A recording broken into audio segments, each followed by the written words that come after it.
చాలామందికి ఒక సందేహం ఉంటుంది, ఏమండి మీరు అల్లా అంటున్నారు కదా, ఆయన ఎందుకు కనిపించడు?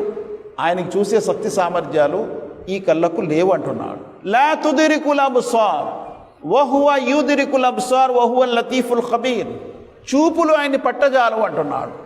అంటే మనకున్నటువంటి ఈ కళ్ళతో ఆయన్ని చూడలేము. ఒక ప్రవక్త మూసా అలైహిస్సలాం పట్టుపట్టాడు.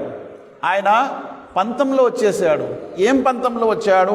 అల్లా నిన్ను నేను చూస్తాను, ఎలాగైనా నిన్ను చూడాలని ఉంది నాకు, నీ దర్శనం నాకు ఇవ్వు, నిన్ను నేను చూస్తాను. అల్లా ఏమన్నాడు? నువ్వు నన్ను చూడనే లేవు. ఆయన అంటాడు నేను చూస్తానని.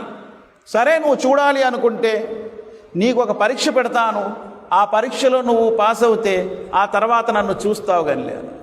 ఏంటి ఆ పరీక్ష? అగో ఎదర కనిపిస్తుంది కదా, ఆ పర్వతంపై నా దివ్య తేజస్సు దిగుతుంది. ఆ తేజస్సుకి ఆ పర్వతం నిలవగలిగితే ఆ తర్వాత నువ్వు నన్ను చూస్తావు కానీ. మూసా అలైహిస్సలాం రెడీ అయిపోయాడు చూడటానికి. ఫలమ్మా తజల్లా రబ్బౌ లిల్ జబలి జఅలహు దక్కా వకర్ర మూసా సైకా.